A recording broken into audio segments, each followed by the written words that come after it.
So, for some of you, you will be aware of most of the things I'm going to be saying in this video. If you watched the interview I did with Lucas a few days ago, most of the things we kind of talked about, I'm obviously just going to be kind of bringing it up again. But because it's quite big, I'm sure a lot of people won't put themselves through such a long video. So I'm going to do my initial impressions of what I've heard so far.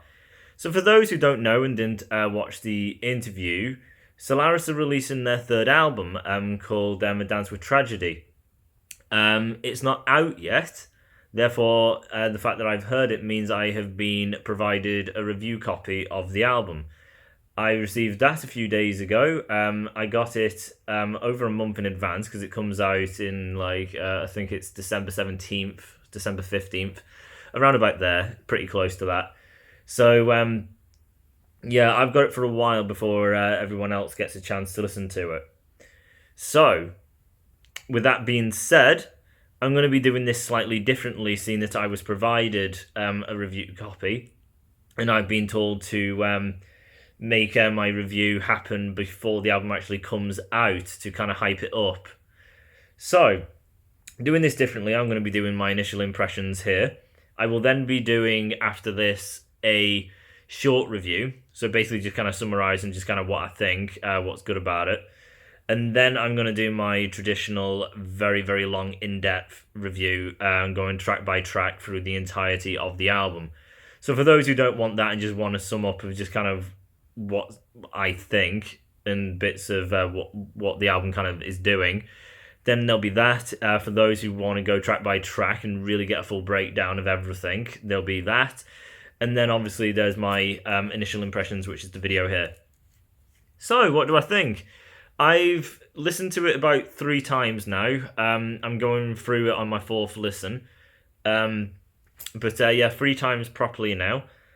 And my initial reaction to this album is it's vastly improved.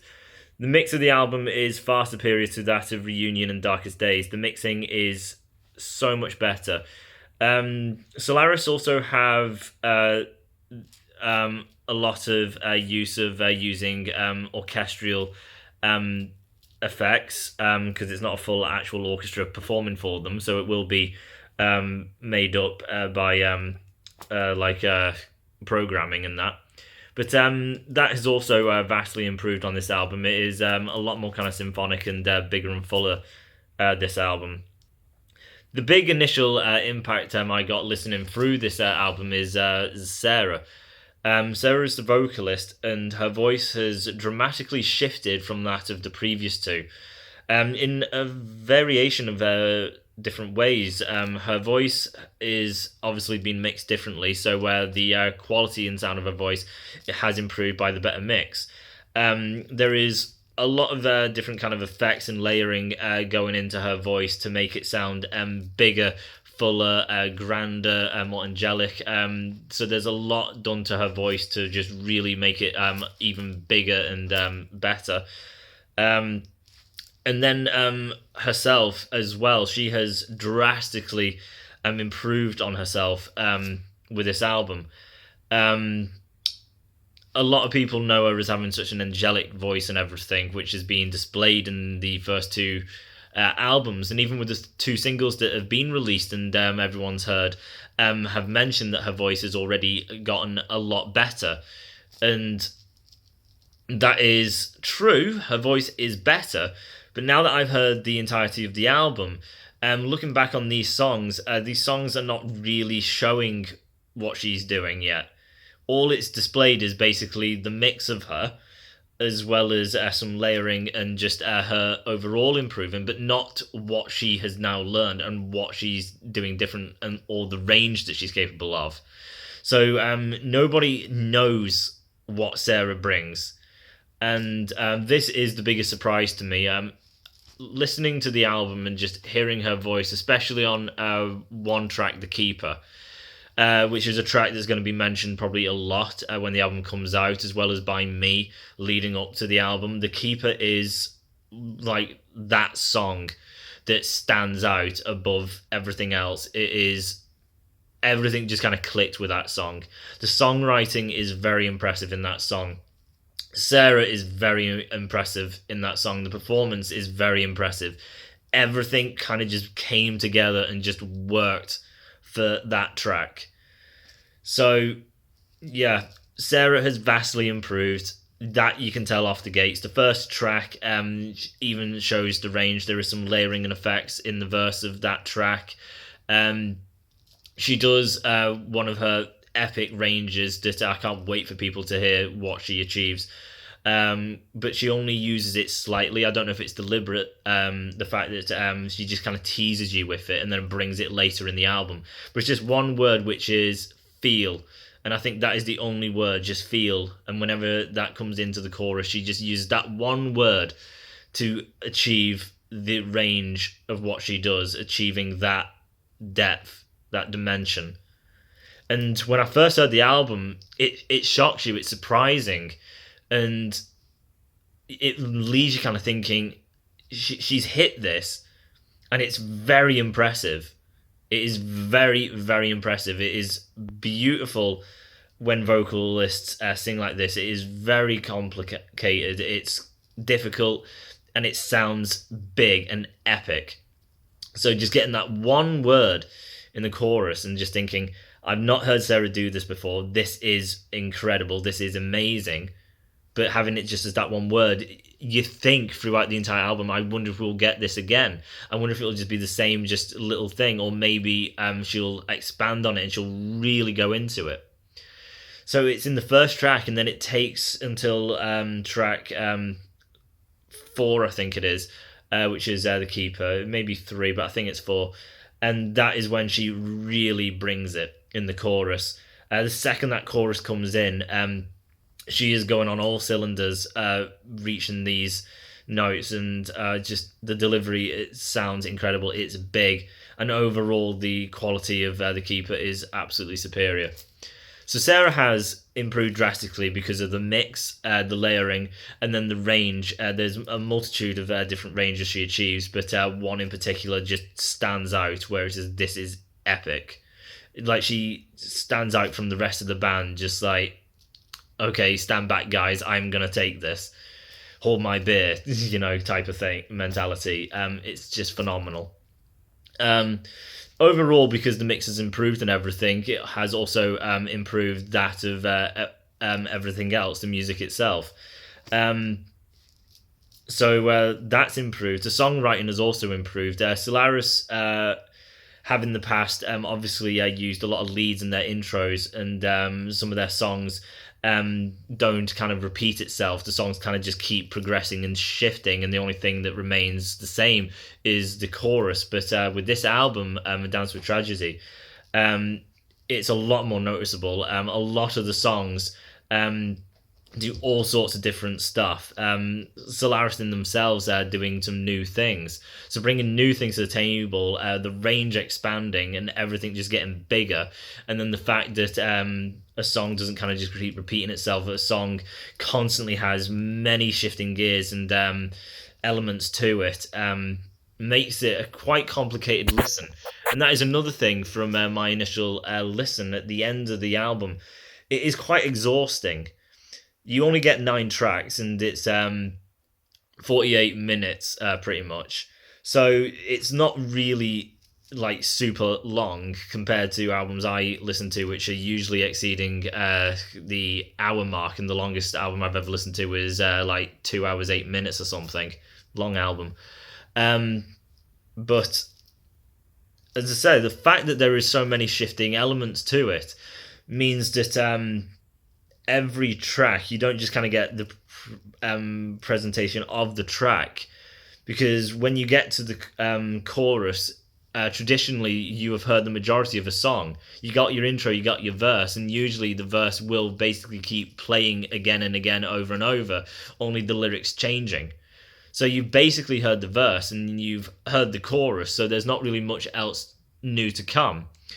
But with Solarus in pretty much all of the songs, every element is different, as I say, beside that of the chorus. So you got all sorts of shifting gears. The energy is big. The fact that the intros have actual leads instead of just basic riffs and stuff, you've got that technical side of leads going on. The music, even in the verses, is technical in itself. The chorus are big and symphonic. Then you got another verse which is presenting something completely different and is going into all sorts of massive amounts of shifting technical ranges. And then Sarah doing a completely different kind of vocal melody and pattern and stuff. Then you've got solos, and then you get the next track which completely does everything again differently. It's exhausting, it's tiring, and you only get one track which actually is slow and melodic. So there is a lot of energy. It just keeps going and going and going, and it only comes to like track 7, which is where the slow track is. So everything before that is just constantly going. It's really fast, it's really complicated, and trying to remember it is quite difficult. Which is why I'm giving my initial impressions of it's overwhelming. There is a lot going on, which I'm aware about, but I'm going to need a few more listens to kind of get it stuck in my head, because once the album's done, it's like I remember things, but I don't know in what song it is, and I keep forgetting elements. So there is a lot to really process. But again, that kind of comes with you can take as a pro and a con. The con being obviously it's not easy to get into. It's not easily digestible. It's fun and energetic in that sense, but for it being easy, it isn't. If you really want to go in and get everything that's on offer and really understand everything that's being played, you are going to need multiple listens to really get everything and remember it all. So when you go into it, you know what's coming and you know every aspect of what's happening. That's going to take a while. So yeah, they're my initial impressions. Everything's vastly improved. Sarah is incredible in this album. The range is just incredible. I can't wait to see where she goes forward with this. I believe everyone is going to love Sarah on this album. It's like seeing the comments saying she sounds great, and the fact that that's barely even touching what Sarah is capable of. You're going to be blown away. So there's that. The mix and everything is incredible. The songwriting is absolutely phenomenal. From guitar playing, there is so much going on. From a drumming aspect, there's so much going on, so much energy. From a vocal performance, there is drastic range and incredible stuff going on. And the fact that the band mixes all of these things together, when usually bands will perform guitar lead stuff but sacrifice vocals, or the vocals will take lead but then sacrifice guitars. Solaris don't do this. Lucas does what the hell he wants to. He goes at it. He shows what he's capable of. But that doesn't come at the detriment of Sarah. Sarah doesn't get drowned out by it. Sarah comes, brings it, and can stand her own with Lucas like going crazy behind her. And she even brings it herself. And it all works. It is incredible songwriting. They are really tight together, especially with this album. They have been at it for a while now. They are really starting to gel together and really push themselves. So, yeah, they're my first impressions. I am very impressed. It is a little overwhelming, as I said, but Sarah's blown me away. The musicianship has blown me away. The songwriting itself has blown me away. There are so many bands that follow the formula of the verse. We always have to repeat it. We cannot change the verse. That is not in the book of rules of songwriting. It's like, throw the book out. Change it. Why not?